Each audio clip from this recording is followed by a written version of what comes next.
Hello everybody, welcome back to, depending what order I put this in, or the videos in, possibly the first proper video back on the Jake's RC Stuff channel with an unboxing that's apparently very hard to grab.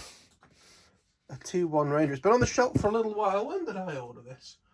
Middle of October. And we're actually recording this in December. And also, another little box of goodies, which, does it say? The VTOL conversion pack, yes. So these are ordered at the same time. So I've kind of wanted one of these for a while. The reason I held off buying one is due to lack of funds. And when I bought this, I thought I have a perfect model that I can decide to get rid of in order to fund the components. Then realising after I bought it that the components won't be much good. So I've had to buy a load of components a month or so later, which we'll get into as well during this. The reason I decided to buy it when I did is it was on sale. So two reasons why I wanted to buy it. Number one, it's on sale, so it was cheaper. Second of all, and the genuine reason why, and why I bought it to sit on the shelf for a while, got it out a bit quicker than I expected, to be honest. That's what she said. Was because I slightly worried they might stop making it, and that's why it was on sale. So I believe the PMP plane itself is usually about 120, 130 quid. Hobby RC, £90. And the conversion pack, I believe, is normally about 150, and it was on sale for 117.60. Now I believe they aren't going to stop being made. That's really terrible English.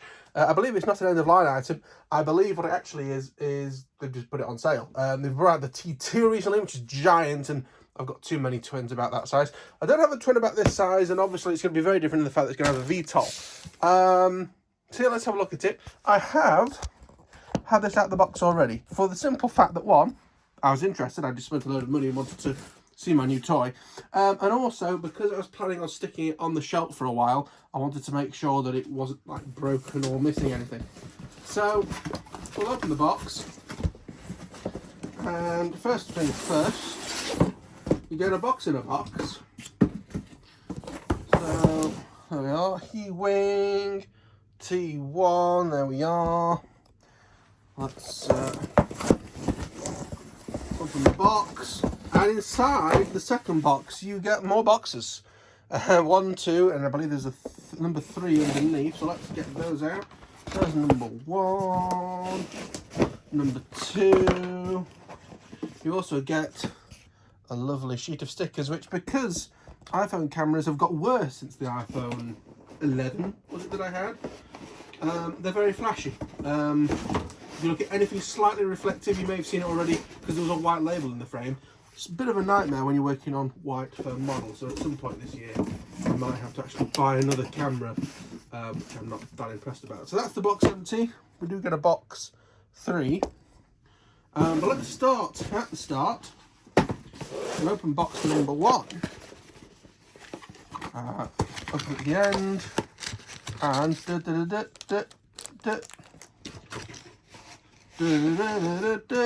it is the fuselage. So I believe this bit that we actually pulled out first is to fill the camera hole. Look at those two, that makes a lot of sense if you're not having a camera, but I am having a camera, so that's fine. So here's the fuselage. It's very small. Let's get a ruler, and we'll be all professional, and we'll do some rough sizes of stuff. So that is it compared to a 12-inch or 30-centimetre rule. So what would we say it is? Maybe 14, 15 inches long, this section. I'll give you a width across there. It is 2 inches or just over 50 millimetres. You've got this lovely big tray that you can put stuff in. You can move this little board around. So yeah, so this gives lights to the... No, of course it gives power to the wings because there's motors in there. XT60 connector, another random cable, that's maybe for the ESCs. Some more wires here for ailerons and elevators and all sorts of random crap. They recommend you put the GPS in the front. Probably won't be doing that. I'll get onto that later. Probably the GPS will be going up here. So yeah, that's box number 1. It's like deal or no deal. What's inside box number 2? Hopefully a bit more than 50p. This feels incredibly light. Maybe it is only 50p. So, a bag of bits. A bag of bits. A tail plane. A can of peas. Some, loads of stuff that's, randomly falling out. So we have a, trying to work out, is that carbon? Possibly it's just plastic, I don't know, but there, a tail tube, and all sorts of other stuff. Let me put that in there so I don't get that confused. So, let's sort of start from the beginning. So, as I say, we have a tail tube, which we won't be using because we'll be using the one from the VTOL kit. Again, I can't work out what material this is made out of. It may generally be just some plastic, or metal. Yes, it's chipped, if you can see, doing that. Can we zoom in?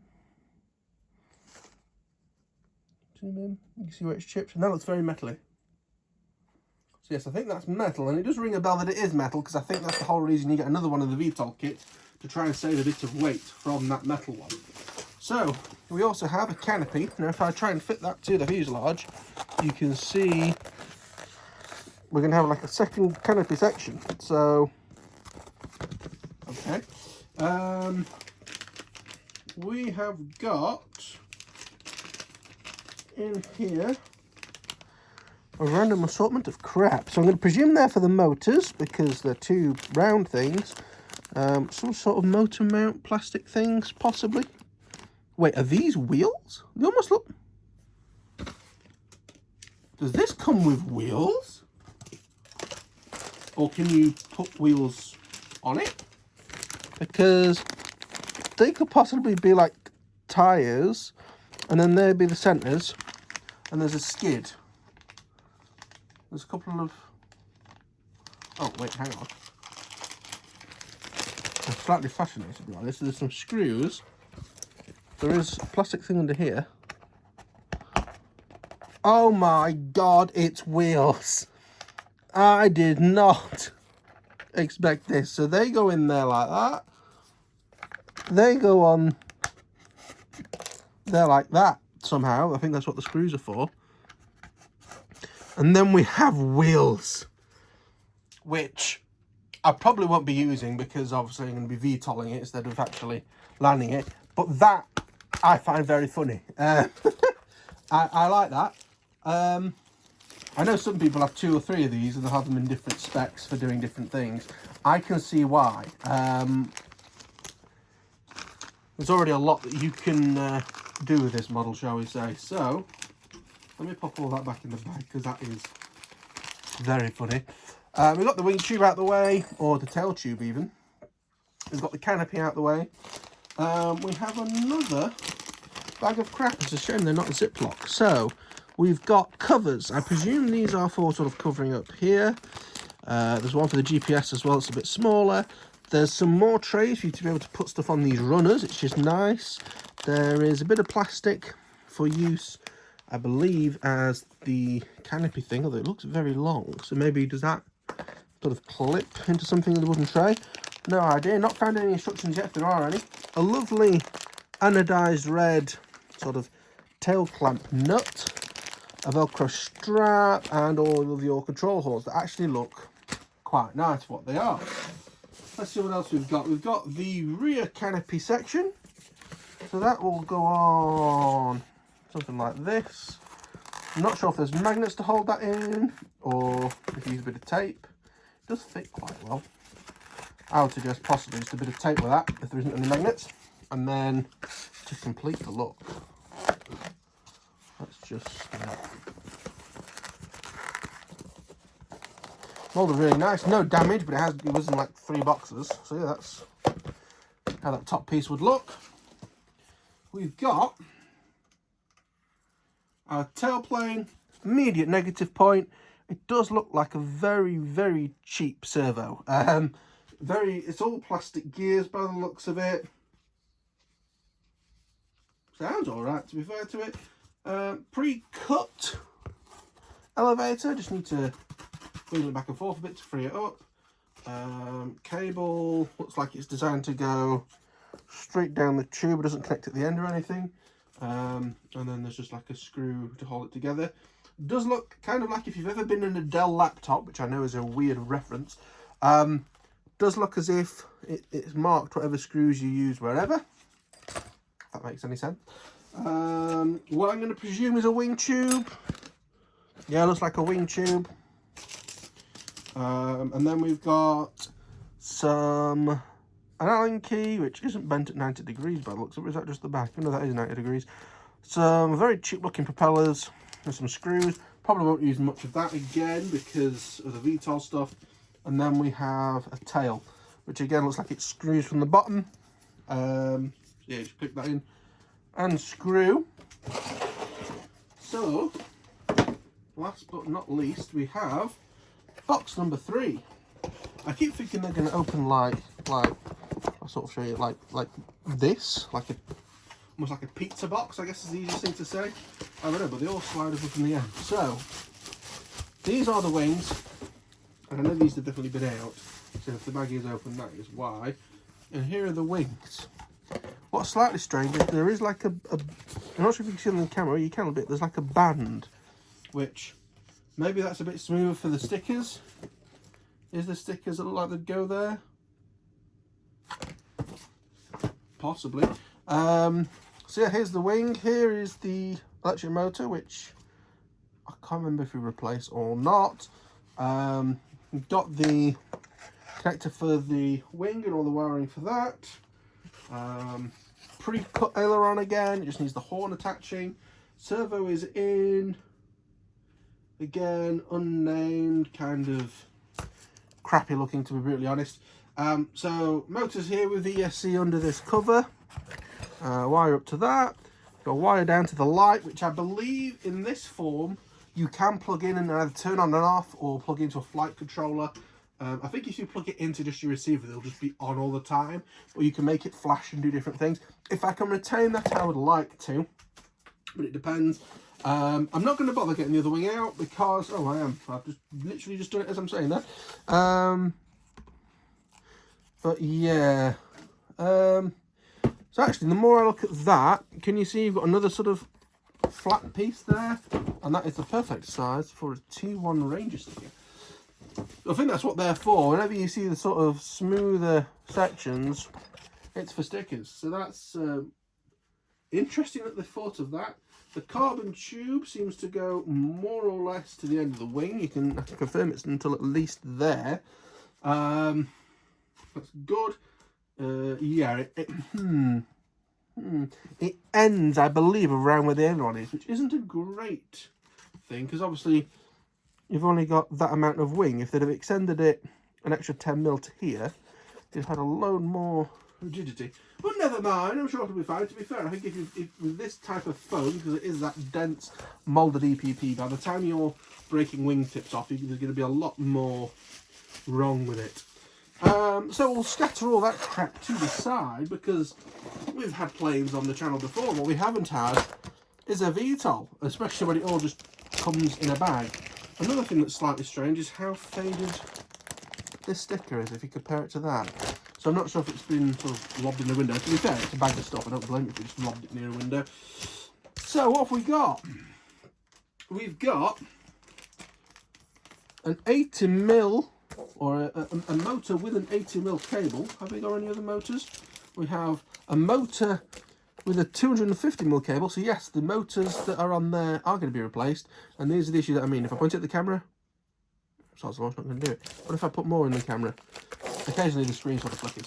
So yeah, so the short one's obviously going to be for the wings. The long one is for going on the tail boom. Have I got another motor in here? I hope so. Otherwise I'm going to be very upset.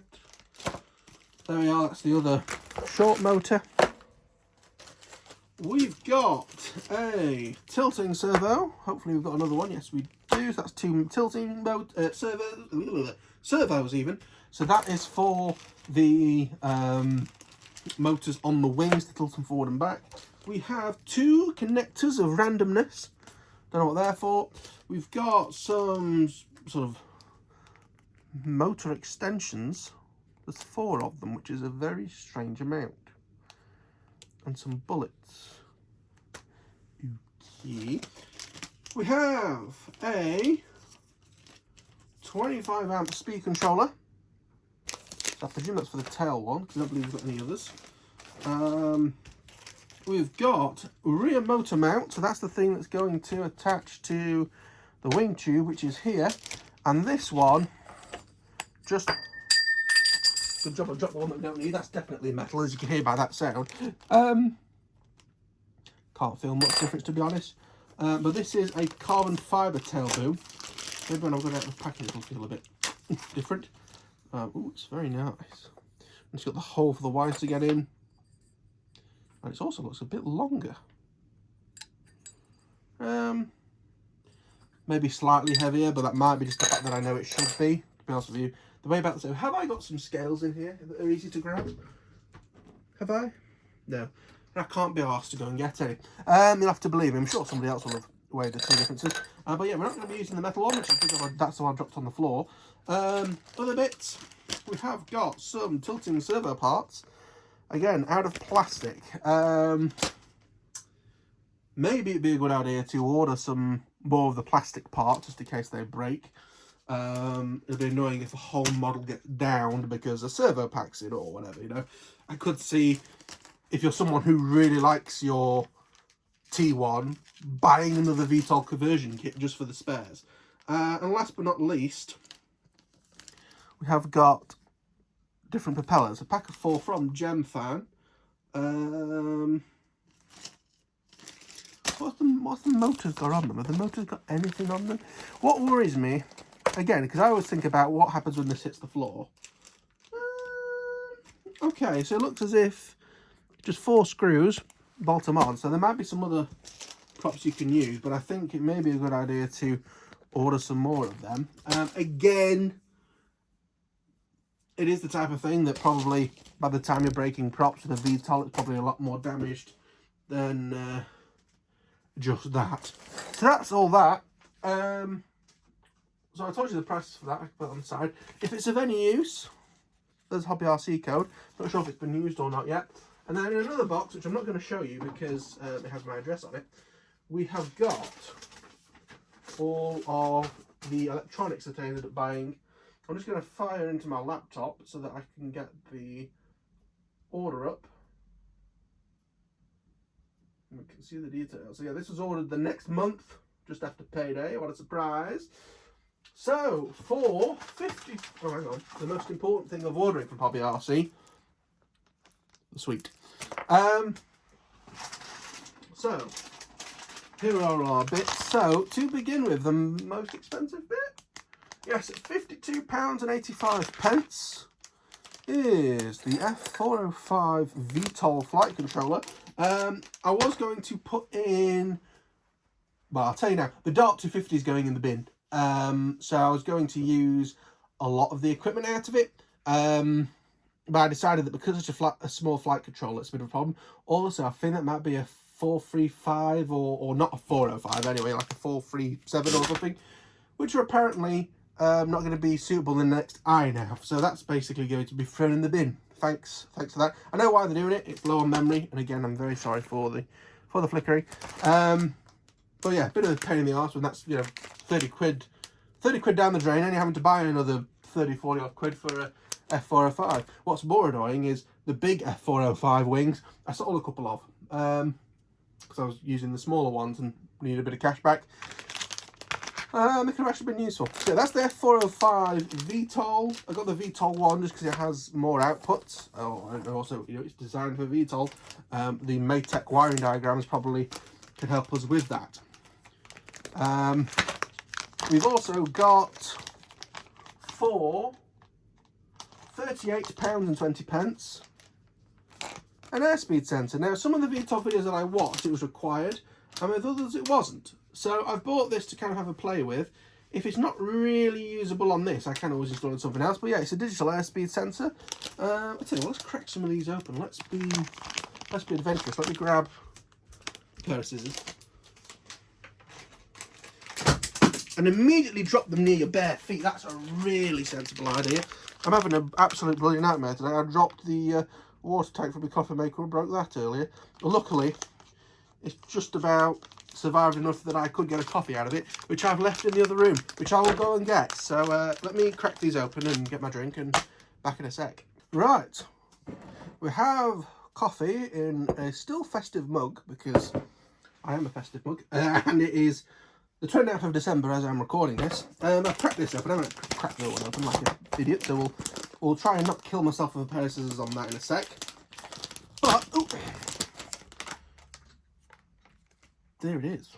It really is that simple. It just comes in a little box.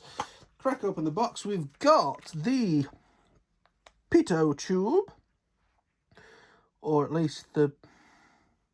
Yes, that sticks out the front of your plane.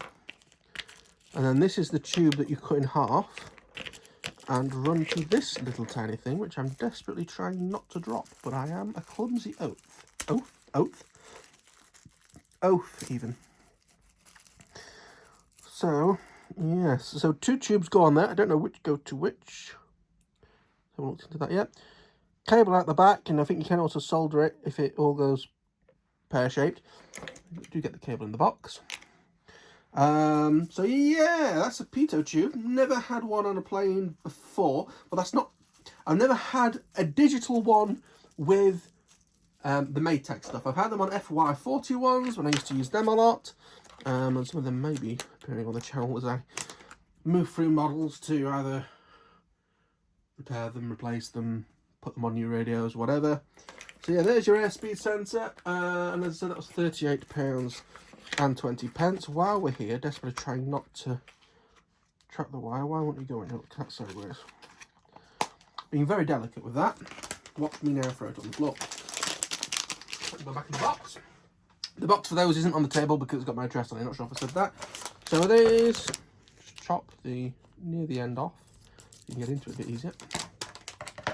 So, similar to all the others I've had, I've never had a VTOL one before, of course, because this is the first VTOL. I know they do sell plug and play versions of this model that come with this, but you know, the fun for me is putting it together. So, we've got a cable, a capacitor, and some screws.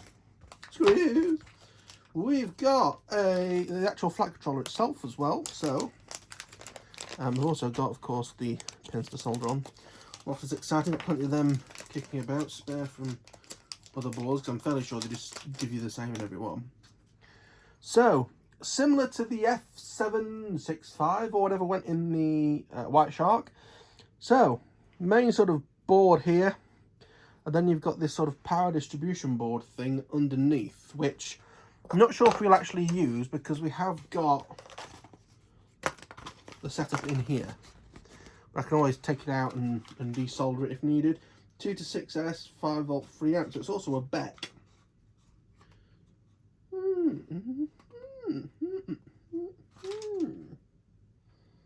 LED motor, servo motor. If I'll try and show you that, if it will zoom in. Let me try. 3. I said 3. Phone, listen, 3. So, you can see on here, have I got anything I can point with that won't kill anything? No, that won't work. A screwdriver, that'll roughly work. I've managed to pick up the biggest screwdriver in the world. So that one, if you have a look, it says negative 5 volts M. So that must be the motor connection.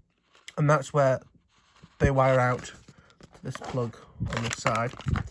So that's the motor. The one in the middle that says minus 5 volt and S must be for the servo, and that's LED plus and minus. And that runs to a Y lead.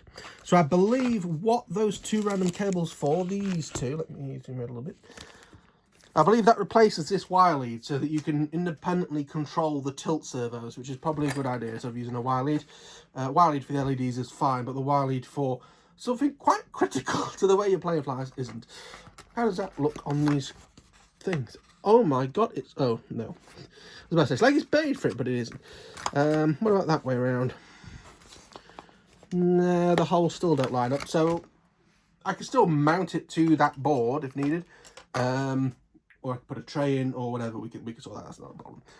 So yeah, so it looks very similar to the F765, whatever it was. To be honest with you, again, it's this distribution board that's different. Has all sorts. So I presume that's motor in and out. That's also motor in and out. And then we have possibly another motor in and out, and there's that. Because what you've got to think about is some VTOLs are basically a quad frame strapped to a plane. So you might actually have 6 motors, 2 going forwards and 4 for your lifting. This is obviously a bit simpler because it's only got 3 because of the tiltingness. But again, that's why we have quite so many servo outputs, which are the ones across here, and probably a few others for motors and speed controls and such. We need to pull that apart to do. So that's that. We've got one more piece, which we've used before, but not all of it. So let me just try and... Oh, I'll tell you about it later. This video's already going to be massively long. So over here, let me throw all of that on the floor nearly. Not sure if that was in frame or not. Let me snippy. So this was... My laptop's gone off. This was £31.80, so the cheapest of the 3 items. It comes with heat shrink. Again, Maytech. More plastic. It is, of course, a...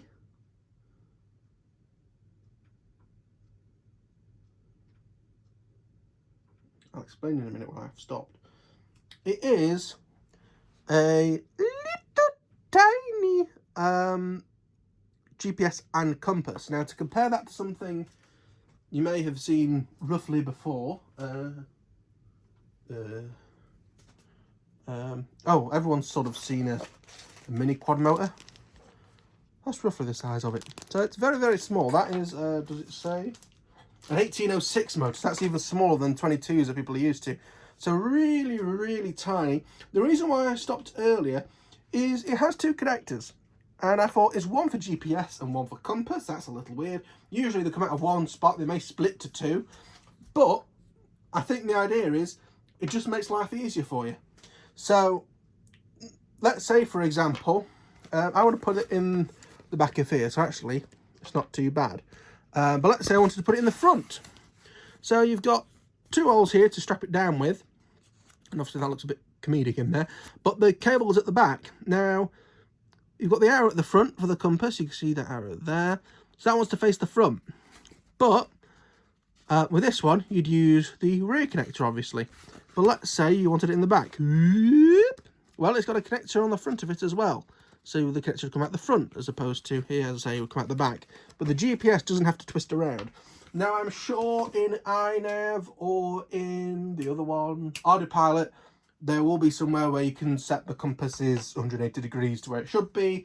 And also, or maybe just during the GPS alignment process. Am I going to have to do the DJI, like, homna, where you sort of spin around with it? Quite possibly. That'll be fun. I haven't done that in a while. The sort of rain dance, as we used to call it, is to spin around slowly in a circle with the quad looking ridiculous. But yeah, you need a compass with these because the reason... Let me go the other way. The reason you don't need a compass on a plane is because it's always flying forward. So if the flight controller knows where forward is, and it knows the GPS position, and it's doing 50 miles an hour, it can sort of do stuff like that. The problem is, and again, if it knows it's going from GPS point here, GPS point here, GPS point here, a plane can only fly forward, so it knows it's going to be pointing that way. Now, with a quad, or just something that can hover, which is what this is going to be, it can sit there and it will not know which direction the model's going, because a quad can go backwards, forwards, left, right, usually flipping into a pit of despair. So what the compass does is it does a compass. It tells the flight controller, are you pointing north, south, east, west? So that's why that's important. Now, I have had compass GPSs before, and we just don't bother putting the compass in. Usually the reason why is because the compass adds an extra level of complexity. As I say, you've got to do a rain dance. What I mean by that is, have we got something that I can demo this with? So here is a bathroom tile that we use as a coaster. So imagine this is a quad. You basically have to spin it slowly around so it can get the compass calibration, and then you flick it like this and you spin it around this way to get the 3D compass. And again, we were playing where the compass doesn't matter because it can only fly in one direction. If it's flying in a different direction than forwards, unless it's the 3D plane, something's gone a bit wrong. So yeah, normally don't plug it in. I never go, oh, I haven't got a compass, and ignore it and rely on GPS and the fact it's always going to be going forward. Again, with a quad or anything that can sort of hover in place, that doesn't really matter. Or that does matter even. We need the other thing. Right, so that's the GPS out of the way. Let me pop the flight controller back in the bag. Now, other components. So, receiver. That's probably going to be now the only thing that is going to be kept from the Dart 250. I mean, I might keep the stuff in stock, but the only thing that's going directly out the Dart 250 into this. There's going to be Crossfire.